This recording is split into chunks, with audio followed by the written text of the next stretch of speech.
Welcome to the business of being healthy, where we are passionate about treating our health as good as we treat our wealth. Shelly Bryan here, and I am obsessed with sharing real-life experiences and wisdom to help save you time, heartache, and money as you continue to grow personally and professionally.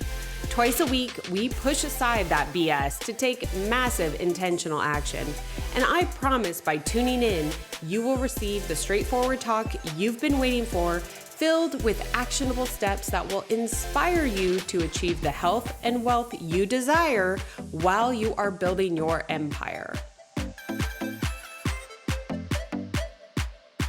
All right, well, welcome back to another episode this week. To today's show, I am absolutely incredibly thrilled to have on my guest.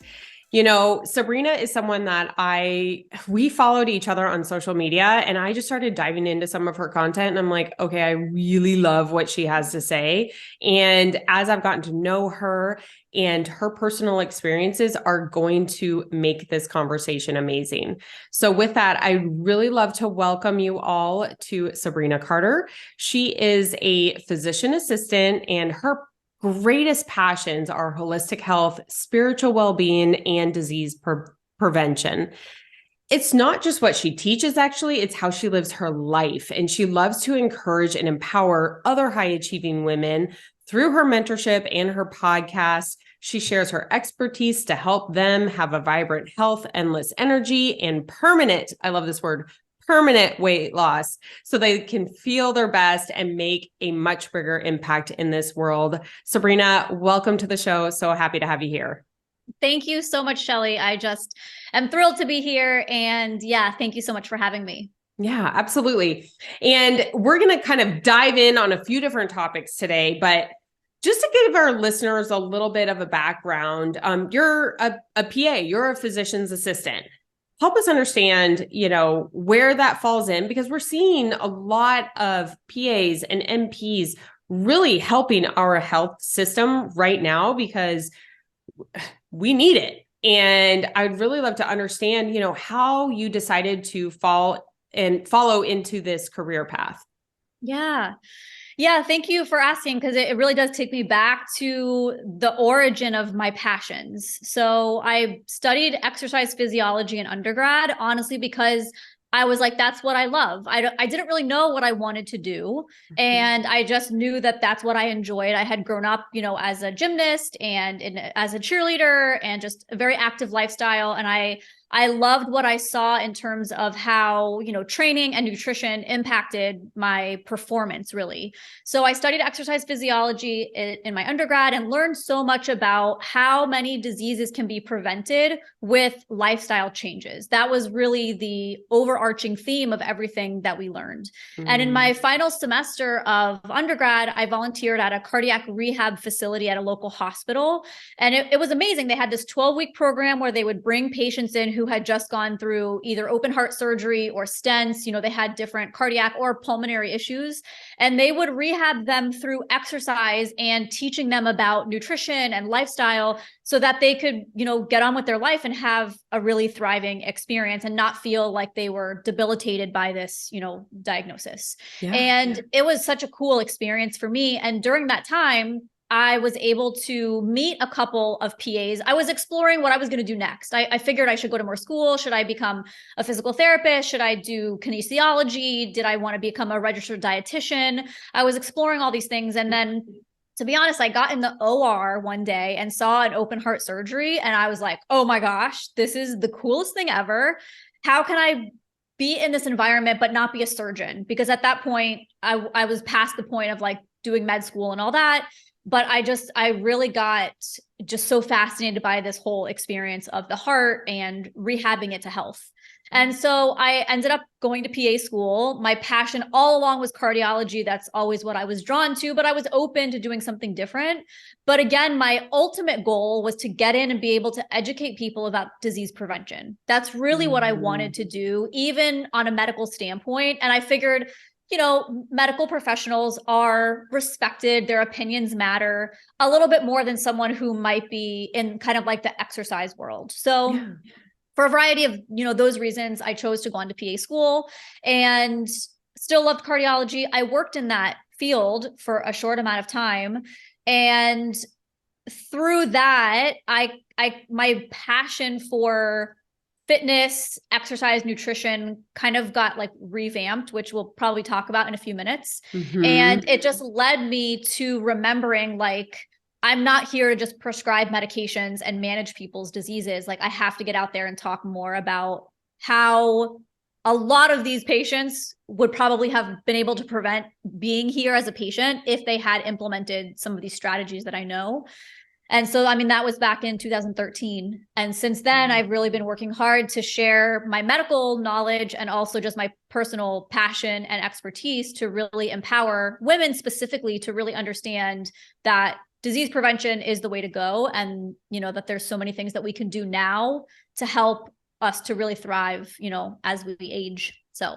Yeah, no. And it's like, how crazy, right? Like, you're seeing the like, okay, there's no turning back. It's heart surgery, right? So like the fact of, okay, lifestyle change at this point, we've missed it, right? So you're seeing that. And now you're like seeing what these patients are having to go through, not only the surgery, but just the rehab after, and just the overall, I'm sure, like mental anguish of going through that can be stressful, not only for you, but those around you.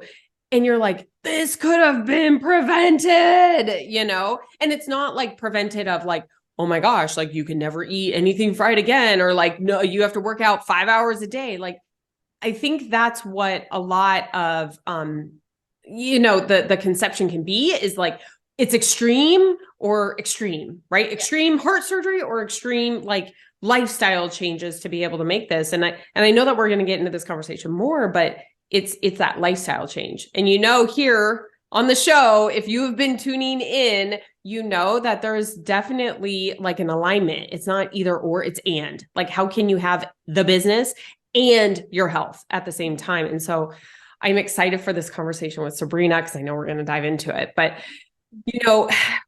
with like seeing that and seeing the prevention and it really sparking that passion in you, what kind of came about from that? Because I know in your own personal health journey, you were doing some fitness competitions. Is that right? Yes. Yeah. Yeah. Share a little bit about that experience and kind of what spurred that, and maybe what happened after. Yeah. So it's a really interesting story. So back to what I was saying about, I just loved cardiology, before I even went to PA school, and then got out of school. I worked internal medicine for a couple of years, but I always had my eye on Scripps Green in La Jolla, working in cardiology there. That was just my dream. And it did come true. I ended up getting that job and I worked there for about 2 years, and It was amazing on many levels. The trouble for me as a high achieving woman who likes change and variety and opportunity is I felt like I was capped. So I was in a role that this is the role and you're kind of in a box. Like, these are the things that you do, and you come to work and you do your job and it's great and you go home. And my personality was searching for a little bit more. Like, I really wanted more opportunity to like be more involved and be able to improve and progress in my career. And for a variety of reasons, it was a big training hospital for fellows. And so like as a PA, that just wasn't my role there. And so I was exploring what other things I could do to kind of like change up, make my life more exciting. Yeah. And I had always wanted to do a fitness competition since I was, I don't know, in high school, maybe. I just like admired, the women in the magazines and just thought it was a cool experience. And I decided to sign up and I hired a coach, because even though I had a background in personal training and all that, I knew that this was a different level. I had no idea about like the posing and just the whole kind of bodybuilding bikini world. I didn't know enough about it to think that I could do it on my own. And with my personality, I like also didn't want to get up and make a fool of myself. I wanted to actually like do well. So I hired a coach and trained for about 14 weeks. And Did my first competition in March of 2013, and it was amazing. It was a super cool experience. I did one more a couple weeks later, and then I wanted to keep going. But honestly, I remember my friends being like, dude, just like take a break, like come out with us on Friday. Like, let's just have a good time because, in that world, it's very regimented and, Oh yeah. maybe you're having a little bit of fun, but it's mostly not fun. So I decided to take a little break and never went back, which I think was probably a good decision. But it was during that time that I really lost a lot of interest in my current job. And I just became obsessed with like helping people change their health and their body and seeing how different I felt, like waking up naturally at 7:30 on a Saturday morning, excited to go to the gym. Like I didn't have a hangover. I wasn't like feeling, lacking motivation. Like it really changed my life in so many ways that I really wanted to share that with other people. So that's really where my kind of change of direction came in. And then I continued to work that job for only about another year. And then I actually left to start my own business, which was called FIT at that time, Faith Inspired Training. And I was doing a lot of one-on-one coaching, with fitness and nutrition programs for clients. And about a year and a half after the competition was when I really had my own health struggle. So I was starting to notice at that point, I was about 25 pounds heavier than I was on the stage. And as you know, as a fellow competitor, like stage weight is like pretty slim. So yep. I was maybe, 15, 20 pounds higher than the weight that I felt comfortable at. And no matter what I did, I could not lose the weight. And I was so tired. I had quit my job, started my business, moved to LA where I had no friends or didn't know anyone. I was really in not a great space, energetically, mentally, and physically.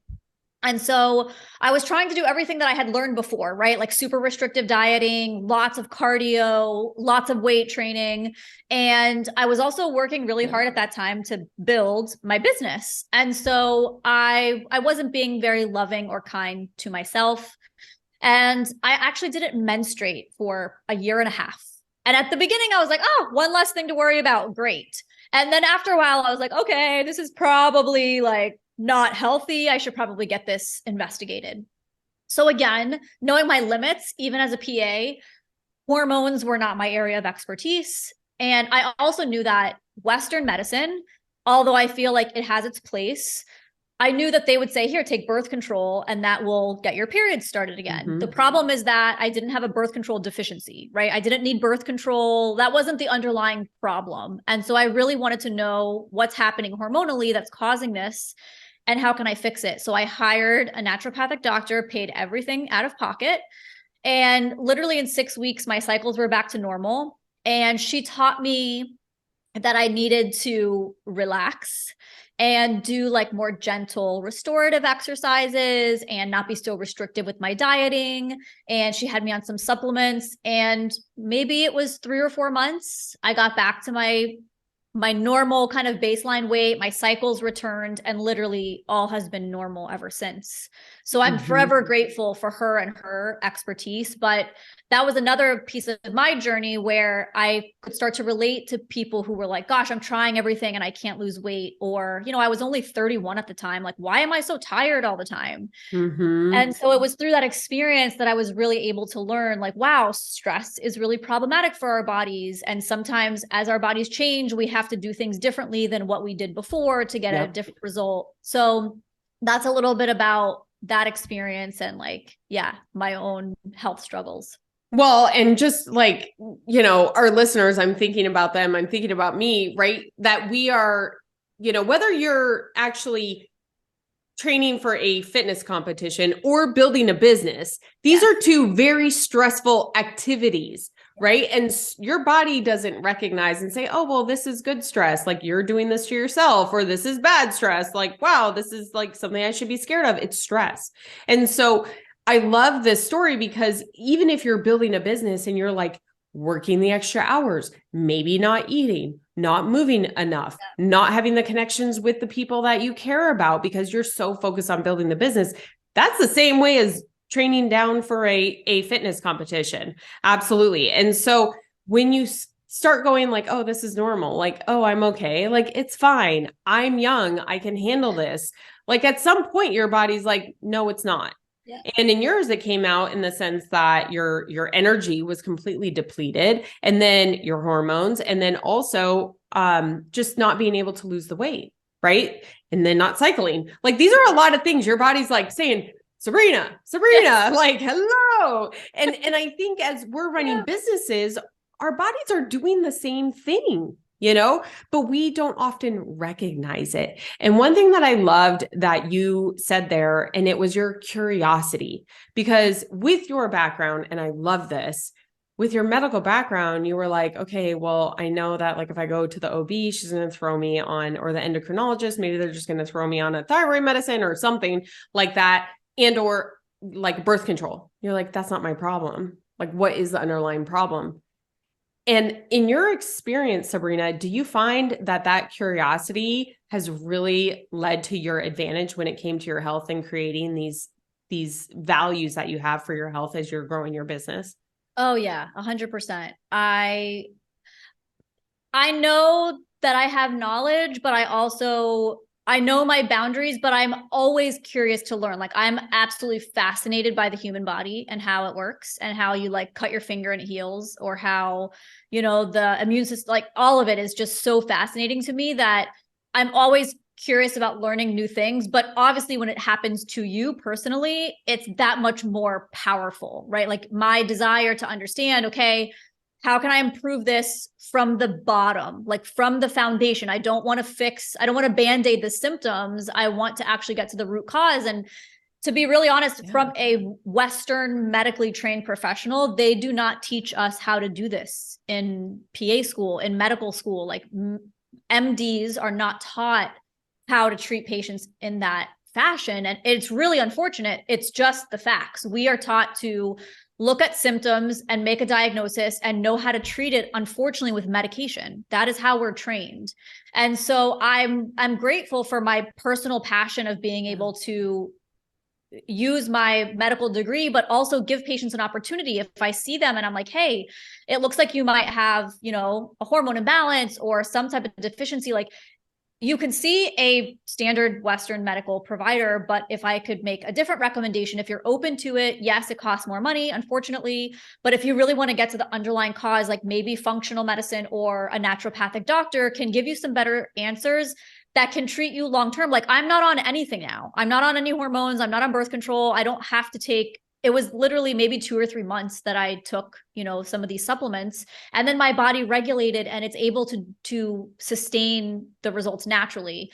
And so that's really where there is unfortunately this disconnect. But yes, I think that my curiosity and my desire to learn and understand, and really treat the underlying cause rather than the symptoms has led me to having, much better health and being able to share that with my clients. Yeah, no, absolutely. And, maybe sharing your perspective and, anyone that's been listening in, I worked in the pharmaceutical industry for almost 18 years. I was on the sales and marketing side. So I got to have amazing conversations with providers like Sabrina, multiple doctors. Like my last position was super cool. It's changed so much. Like I got into that industry in 2004, and it's changed so much from the perspective of the restrictions that insurance companies, corporations are putting on the providers on what they can and can't do to help these patients. So it's a little bit different. And then naturopath. And some people are a little bit scared of like the functional medicine or the naturopath because we were grown up with Western, like this is what we know. And so that is like an unknown. Can you share, because you've obviously been trained in Western medicine, but you have experience and use Eastern medicine. How do you see the perfect marriage between the two, and who would you refer in different situations? Yeah, it's a great question. So it is unfortunate. The Western medical world is so much dictated now by insurance companies with prescriptions and tests and treatment. I mean, a lot of it is dictated by finances and insurance companies, which is really unfortunate for everyone, right? It doesn't serve the patient well. It's not great for the provider if I can't implement what I think is helpful. But yeah, I mean, in terms of where I think Western medicine comes in is, there's times where, okay, if you have a UTI, let's do something really basic. Some patients are okay with doing like the cranberry juice or natural supplements. Other people actually like could end up with a really serious kidney infection if they don't treat a UTI with antibiotics. And so this is temporary short-term course of antibiotics, not to say they don't have their own potential side effects, because they do. But that's a place where I think, okay, Western medicine is valuable, right? We have a way to prevent you from getting a kidney infection and like having to be in the hospital with IV antibiotics and things like that. So that might be a good place where, hey, a Western medical treatment is going to fix the bacterial infection, and then you can go about your life.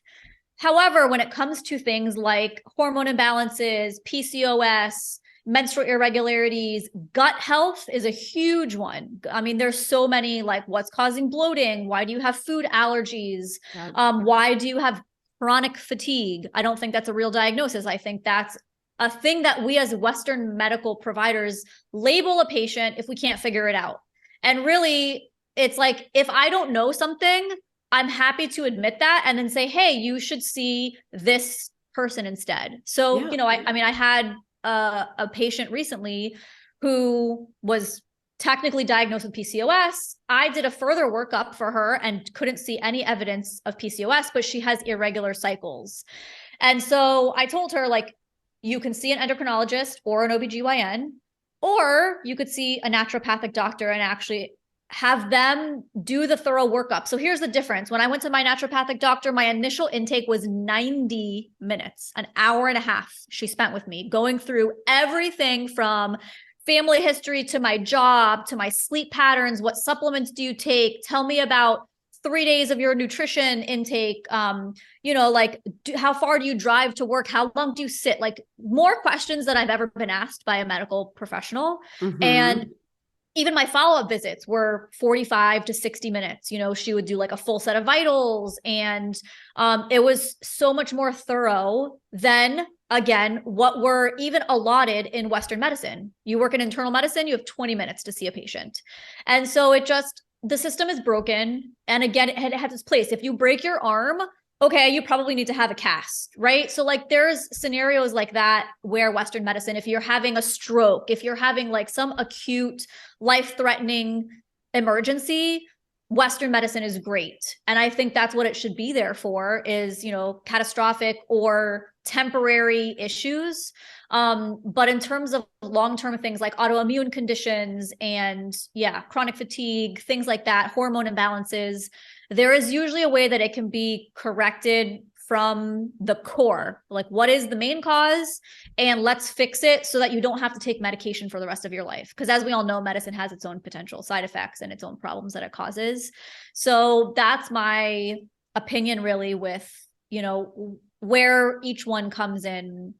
And really a combination of the two can even be good. If you can find a practice that's willing to incorporate both, that's really the ultimate, like being able to use the studies and tests and technology that we have for Western medicine combined with, the Eastern medicine technologies, and using them together is really where I think the patient would thrive the most.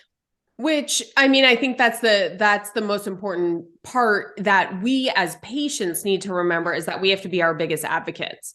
Yeah. For me, losing the eyesight in my eye, like, it was really important for me to have a great team of doctors, both Eastern and Western, so that we could look at my body holistically to make sure that we protect the one eye that I have now. Yeah. So I think that's something that having that teamwork, and even if your doctors don't agree with either side, that's fine.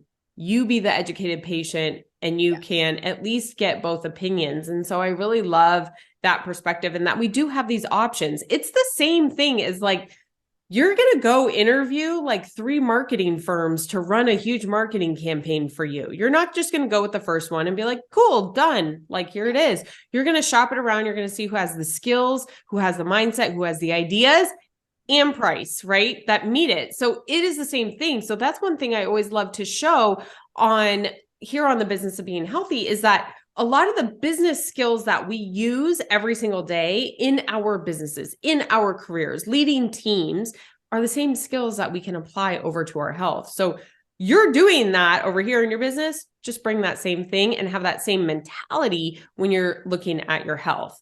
And one thing I wanted to have you share on a little bit more, and maybe even kind of correlate this with some of your coaching experience with your clients that you've had, is how much does your hormones and just your overall well-being play into how you're able to still achieve at a high level?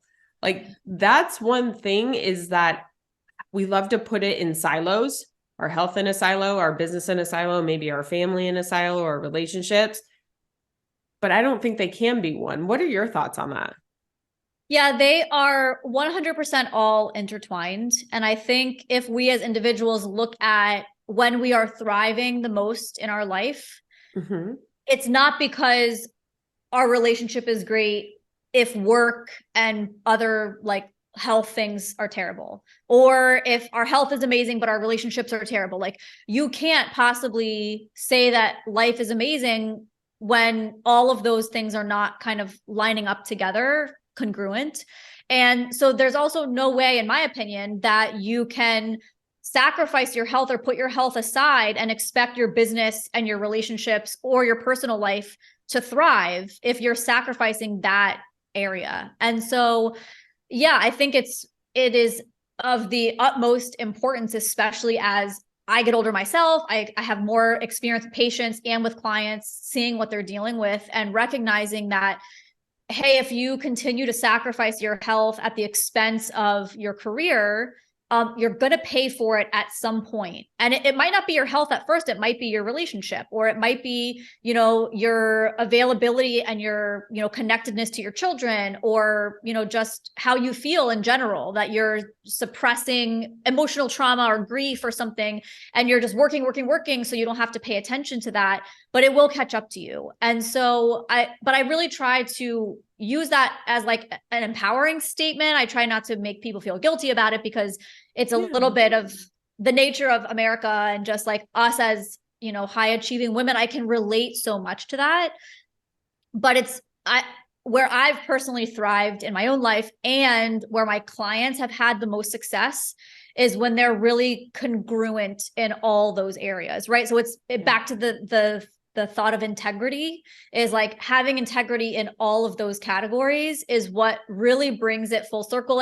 And maybe you still have 20 pounds to lose, or maybe your business isn't where you want it to be, but there's always an opportunity for that to take place. And when you're in the best, mind, body, spirit space, because you're taking care of yourself, it just affords that much better of an opportunity for those things to fall into place. And even if they don't, it's your happiness, your contentment, your satisfaction is no longer placed on I'll be happy when I lose the 20 pounds, or I'll be happy when my business gets to this place. When we can learn to enjoy the journey and say, okay, here's where I am, but I'm incorporating all these aspects of my life that are so important to me. And I'm showing up as who I want to be for my family. And that affords me the motivation to keep moving towards these goals that I have. So I don't know if that answered your question, but yeah, I think that it's so important for us to recognize that they're not separate entities, that they are all intertwined. And when we do, in my, I would say, personal and professional opinion, when your health is your focus and you really get that, really tuned in, it exponentially improves the other aspects of your life. And I think that's what I personally experienced when I did the fitness competition, even though, the dieting and things are a little bit twisted in some ways. The mindset shifts that I experienced just from having to make myself wake up at 4:00 in the morning and go to the gym because I wanted to have this outcome. It's some of those disciplines were so inspiring that it trickled into other areas of my life. So absolutely, I think that they are all intertwined. Okay. So I love that last little bit. And I just kind of want to touch on it for a minute, because I think so often we get scared. We get scared of pulling back in the business, or think that we're going to to be able to take care of ourselves, we have to sacrifice somewhere else. And you just in your experience just shared, and I've seen this as well, both personally as well as with coaching, is like, it's actually the opposite. The more that you invest in yourself, the better everything else is with you. And that's something that, like, one of my core values is you got to do that, right? We have to take care of ourselves if we're going to take care of everyone else. Now, one thing that you just sparked, and I want to get your opinion on it, is habits. Because you had talked about, how, like, getting up at 4 a.m. to go to the gym because you wanted this outcome. And when you have some clients or some patients that are struggling to create new habits, how do you help them, start to establish these habits that will eventually get them to that future self that they want? Yeah, it's a great question. And I think something for all of us, I have my own habits that I have to create as like a business owner or as a wife, so even though the health habits for me personally are pretty simple now because I've been doing them for so long, whatever types of new routines you're trying or the listeners are trying to implement, I think that these are some good tips that could be helpful for them. So really top of the list is going to be simplicity, because I think when we make things too complex or we try to get the big goal really fast, it often doesn't work out. And if it does, we can't sustain it. And then it's ultimately a failure anyways, because like, even though you achieved it temporarily, you weren't able to maintain. So I really think that when you're learning how to create new habits, finding things that are really simple first, like so simple that it almost seems like this isn't actually going to make a difference. But for example, water. Like, how much water are you actually drinking a day? Are you tracking it? Like, do you have a jug that you carry with you? And the goal being, if you're close to your ideal body weight, I would say half your body weight in ounces per day. If you're, maybe 40 plus pounds overweight, then choosing like, okay, what's my ideal body weight goal? And I'm going to drink half of that in ounces per day. Something so simple as that, just starting with water. If you're someone that's like, yeah, I drink coffee in the morning and then probably nothing until lunchtime, maybe have an iced tea, and maybe I have a glass of water at dinner. Just implementing like hydration first thing when you wake up in the morning and drinking more water throughout the day, and focusing just on that until it becomes more habitual. And then like really looking at what are the things that you're trying to create. Like, are you trying to stop some habits? Are you trying to stop like eating after dinner time? Or are you trying to create a better bedtime routine?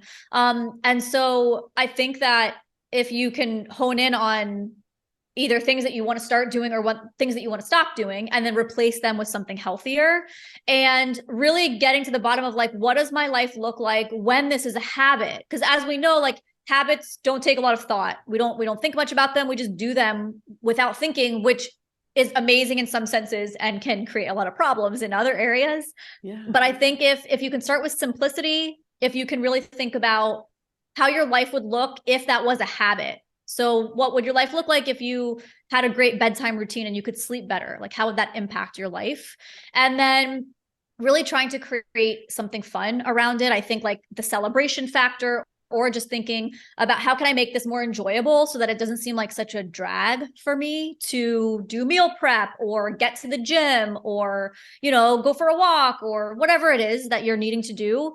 If you can, make it a good time. And then having a celebration is really a key, I think, to picking up the motivation factor. Like, how do I stay motivated to keep with this goal? And it's really like recognizing your wins and celebrating those along the way. Like, even if it's only been a week, okay, great. You've seen no change on the scale, but you drank all the water that you planned. Like, just wait and you'll see, like, your skin will start to be more clear. Your urine should be more clear. You'll feel more energized just from drinking more water. And so I think that, if people can really focus on simplicity, having fun, how does my life look once this is a habit? Because it doesn't take forever. At some point, that's going to become like second nature for you. And like really building those factors into your life and again, making them fun, I think are really helpful with implementing habits that will stick. I love the celebration. And I know that I was so fortunate to be a guest on Sabrina's podcast, but we talked about that celebration, right? And it's something that as high achievers, we don't do, right? Just simply because like, I don't know if it's, we're not worthy of it. We don't want to take the time to celebrate. I think that we don't think that certain things are deserving of a celebration, but it's like the smallest things. And I really love that. We have to, and maybe the celebrate, Sabrina, as we're sitting here talking, maybe it's just acknowledging.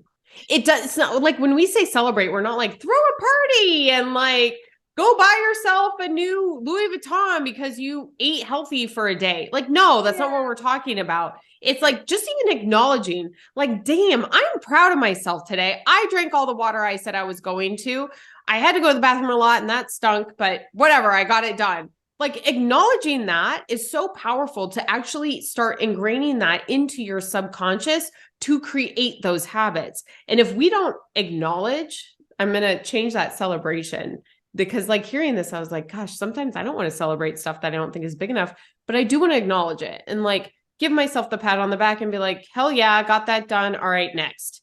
So I just think that that's such an important part of habits, especially when you pair it with everything that you shared as well. Super powerful.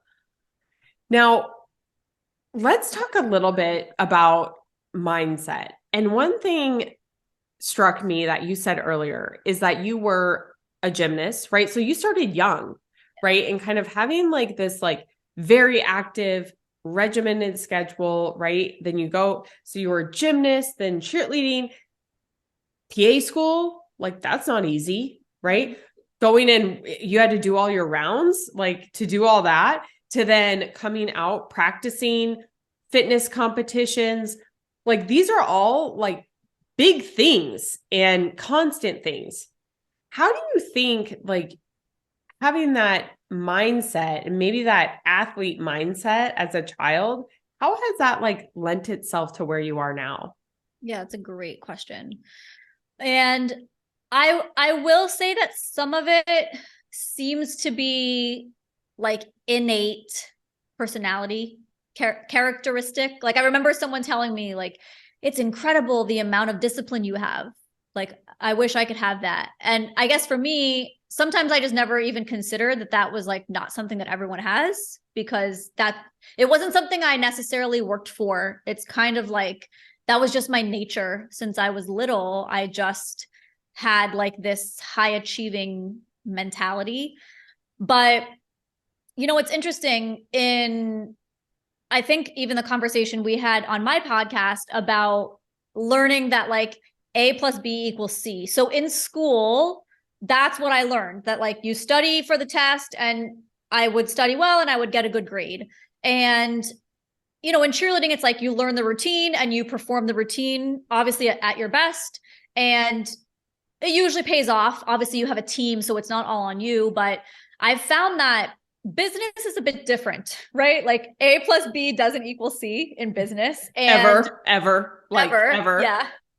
So it's been quite a different experience for me. And I think that it's like a really strong plus, but a really strong minus for me, where I'm like, gosh, like I just in areas that have been like hard for me in the business realm, I'm like, why can't I figure this out? Like I have been successful in so many other areas of my life that the business aspect is a little bit different. And I imagine that a lot of people feel that way about their health. So similar to what I was saying before, like I grew up that was just what we did. Like I was just in a healthy family that we were very active. And so those habits were built when I was very young. And I learned and I experienced for myself, like how my body feels when I was like out partying or drinking and eating junk all the time, compared to when I'm actually eating healthy and sleeping well and taking care of myself. And thankfully, I just gravitated more towards like, I like my life better when I'm healthy and I'm exercising. Like it doesn't feel like a chore. It's actually hard for me if I'm like sick or for some reason not able to work out. I'm like, oh my gosh, I just need to move. Yeah. So yeah, I do think that the outcomes, I will say, like the experience that I had because of my discipline was so, like, gosh, just like the dopamine, the serotonin, the experience that I had of like being first place, you know, in a cheerleading competition, graduating with honors, like having, you know, a prestigious job or having these different things, I think just trained my brain to recognize the value in discipline and knowing that like I'm not always going to be motivated, but I kind of tap into that. What is the long term that I want? And even if I don't feel it right now, like it's okay. I don't have to believe what I feel and I can still make the choice. And so I think that those have been some, but really, to be honest, almost to a fault with my like performance driven personality is I actually have to be really careful to not perform from a space of like needing approval or love or like needing to be seen and validated. Like I actually have to be cautious of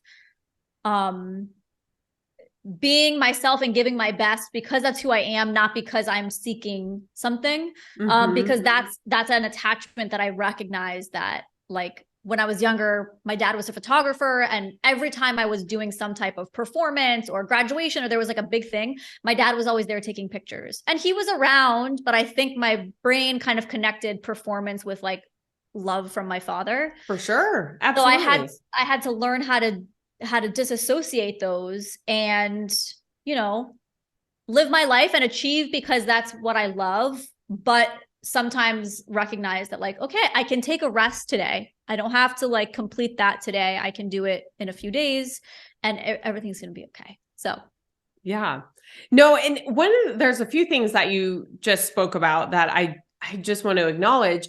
One thing is that you were making decisions based upon feeling. And that's one thing that I think we can maybe not recognize those feelings. So maybe you're staying up late working, right? Maybe you've got some family stuff that you're working through. Maybe you're just stressed with some financial situations right now. And you are day in and day out, like you're like, I feel horrible. I have no energy. I am not having great thoughts, which then makes me go, I really don't care what I eat. So then I'm just going to drive through this fast food. I'm just going to eat these cookies. It's just one, who cares? Like you start like going into this. And if you don't recognize this feeling, it's hard to move out of it. A lot of people can't recognize that feeling is because they don't know what it feels like to feel good.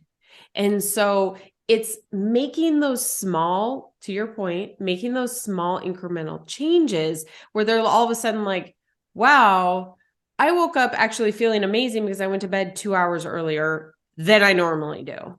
Right. And that work I was going to get done from, 10 to midnight really wasn't going to be that good of work anyway. So I got sleep, got up, I feel amazing. And recognizing that feeling can help shape those new habits that you want.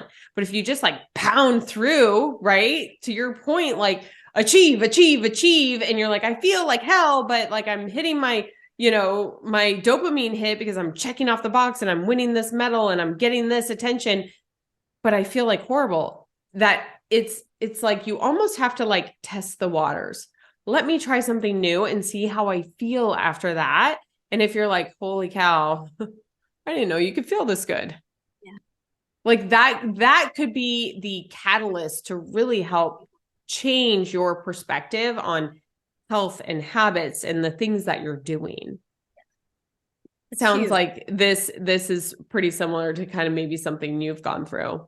Yeah, 100%. And that's something that I say often is like, a lot of people don't realize how bad they feel until they feel better. It's just become their normal. That's all they know. They don't know that you can possibly wake up and feel energized because they wake up with a headache or feeling nauseous or feeling exhausted every day. So that's just what they think is normal. And, but yeah, it really goes back to like, there actually can be change with these small, simple habits and strategies that you start to implement. And in time, you just build on those and you start to go like, oh my gosh, this is really great. Like I don't have to work 12 hours a day because if I actually get some sleep, I can work for 6 hours and be, twice as productive. Exactly. And that's the thing I think we can all get into is like, I got to work more on the business. I got to do more, more, more. And it's like, everyone, if you follow me on social media, I'm all about the 20-minute cardio, right? And so it's that 20 minutes. What am I going to do with it? Because that's all I get. And sometimes we almost have to put that restriction on ourselves, especially when it comes to business, because I know there's times I'm like still in the office and like my family is out there and I'm like, step away from the computer, Shelly, step away. And it's hard for me. And it's like, okay, parameter is at 5 or 6 or whatever it is, I'm done. Walk out, shut the door to the office and no more. And we need those parameters sometimes. It doesn't mean we're weak. It actually, I think, is a sign of strength that we're setting up that boundary to be able to go create that life we want and where we want to feel great. So, talking about community, because I think that this is something that, we build businesses, we're climbing our corporate ladders, we're doing the things in our careers where sometimes we feel alone, right? And it's very hard to do things alone. I know in my 30s, I was like, get out of my way. I can do this on my own. I don't need anybody's help. But I can tell you in my 40s, I'm like, that was this thing that I ever did. I wish I raised my hand so much more. I wish I asked for help and acknowledged like all of my weaknesses, not to be weak, but to be strength, that I need someone to come help and hire and do whatever. In your experience, when someone is starting on their health journey, how important is community and how would you like help guide them to find one? Yeah, that's amazing. It's such an important question that I also, like you, did a lot of things on my own, just from a variety of things. We as humans maybe get burned or have a bad experience or think that like women are catty and trying to compete. And so we just kind of think, okay, I'll do it best on my own. But the reality is, in any aspect of our lives, like God has designed us to do life in community, right? Like the enemy has us really captive prey when we are isolated.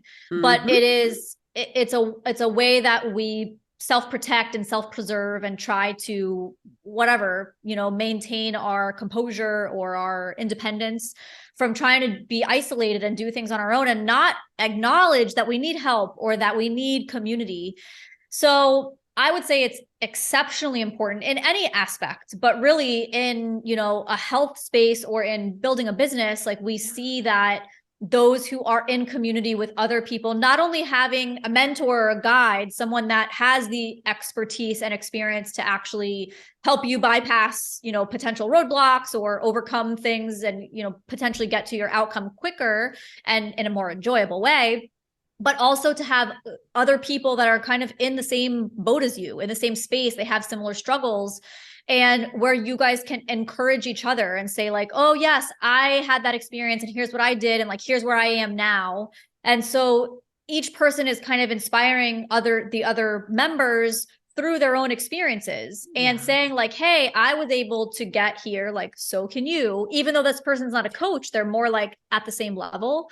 So yeah, I would say it is one of the things that I think in kind of the coaching realm that has been overlooked for a long time and is now becoming a staple in a program or in, a mentorship relationship, is that the benefit doesn't all just come from the coach or the mentor. It actually comes from a community of other like-minded people who can cheer you on and support you and help you and guide you along the path that you guys are all on together. So I have a very small, intimate, which has a lot of its own benefits, Facebook group that's called Health and Energy Hacks for Ambitious Women. And I can send you the link so that you have that. You can put it in the show notes, but I have a really small, Facebook group where I invite women in that want to have more an intimate setting. There's not 6,000 people in the group. So you're not just another number. This is more of, I actually know your name and I can actually help guide specific questions,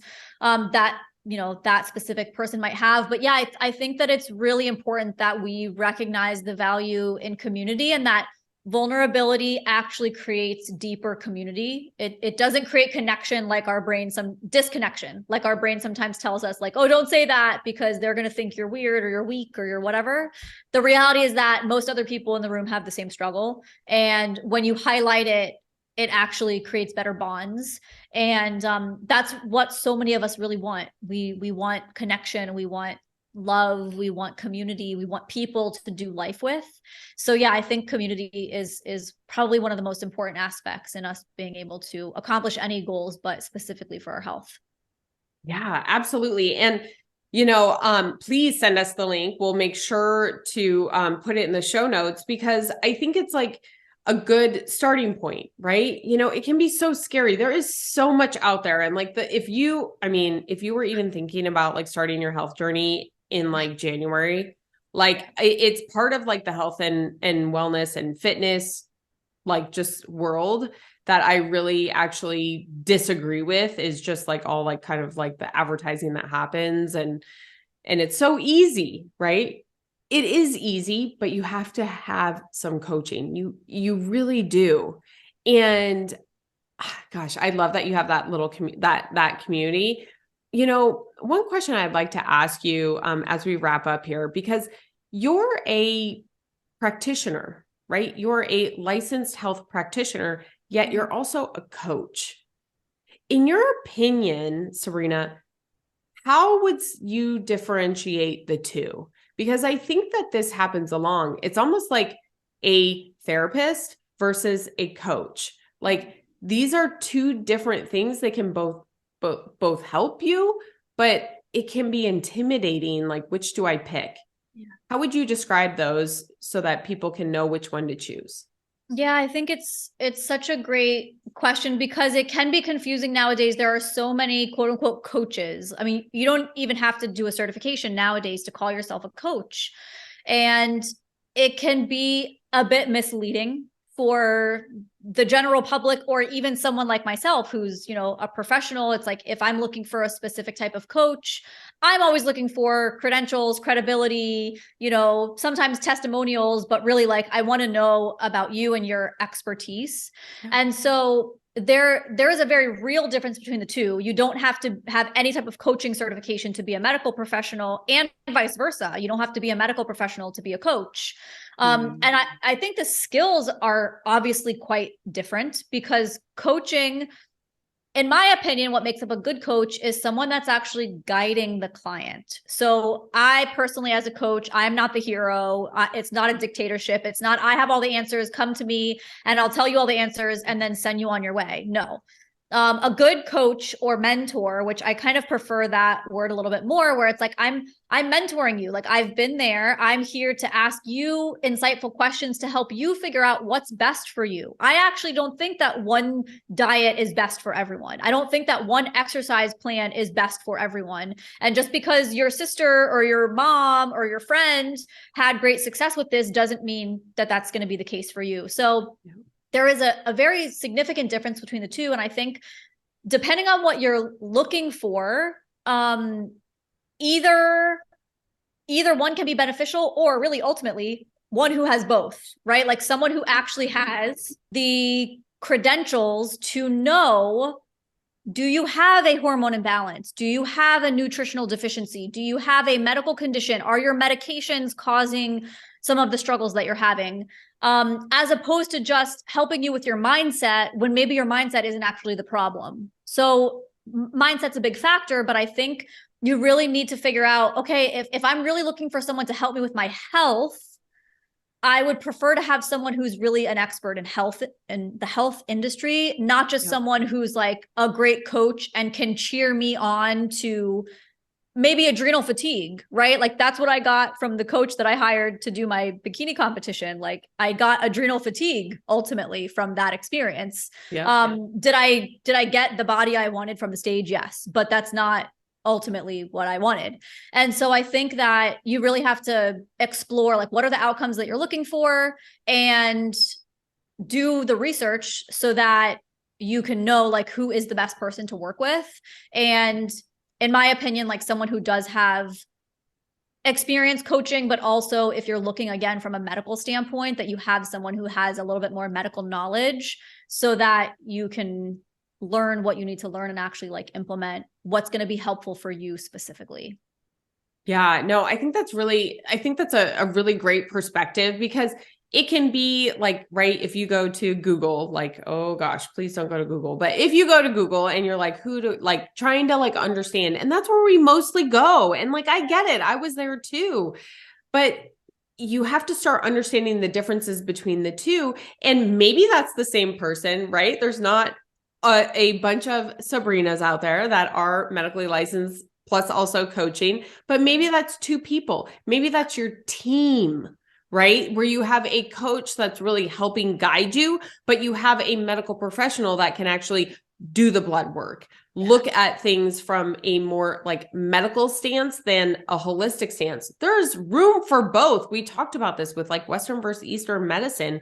But I think it's important to know that basically one person doesn't have all the answers. It's just like in business. If you have one person only running the business will only get so big, period. It cannot grow. You have to bring on other, like, I hear the term a lot, but like it's definitely masculine, but other stallions to come help run the business, right? And then you have to start bringing more to the herd. You have to start bringing more to the team to be able to grow it. As your health evolves and your goals evolve based upon your goals, you might need more team.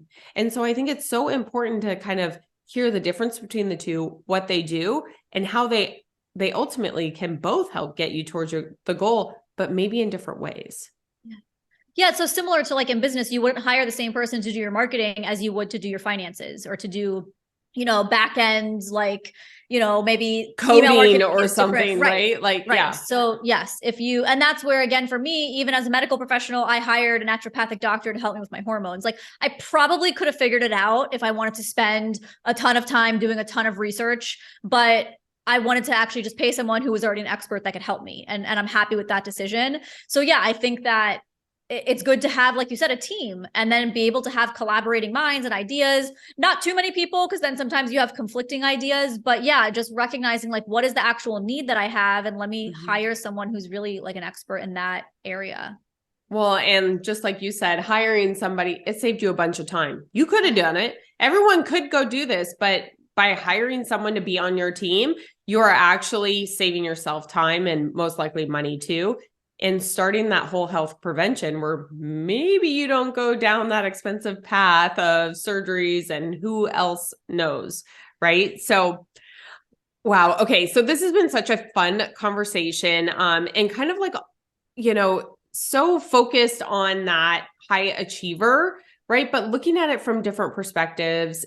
And one thing I just want to make sure that everybody does is follow you. So where is the best place for everybody to follow along with you, Sabrina?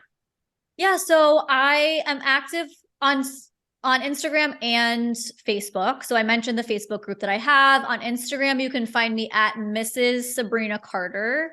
And then I also have a podcast. And so as you mentioned, Shelly, I interviewed, you, and you'll be on there soon. So the podcast is called My Prevention RX. And so I also have an Instagram handle at My Prevention RX that mostly highlights the podcast, and then everything else that I do in terms of, my mentorship, my coaching, content, personal, all those things are on my main page at Mrs. Sabrina Carter. And then the link in my bio on all of those pages has, free content that you can consume, or, the latest programs that I'm running, or ways to, learn more about me and what I'm offering are all there as well. I love that. And her content is fire, guys. So make sure that you are absolutely following her, and the podcast. Like, how about that name, My Prevention RX? It ties right along with your values. I absolutely love that. And you do have a new mentorship coming out soon too, right?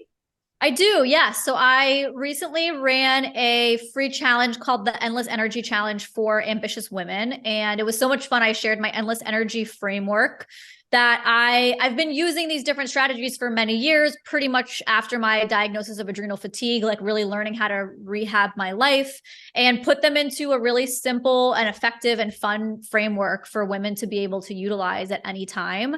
And there's no extra naps or caffeine required. So we don't talk about caffeine. We don't talk about sleep because that's an obvious.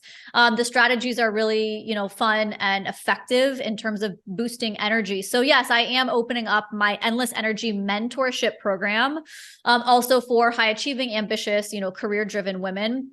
So you can find more information about that on the link in my bio on those pages as well. I absolutely love that. Can't wait for you to launch that.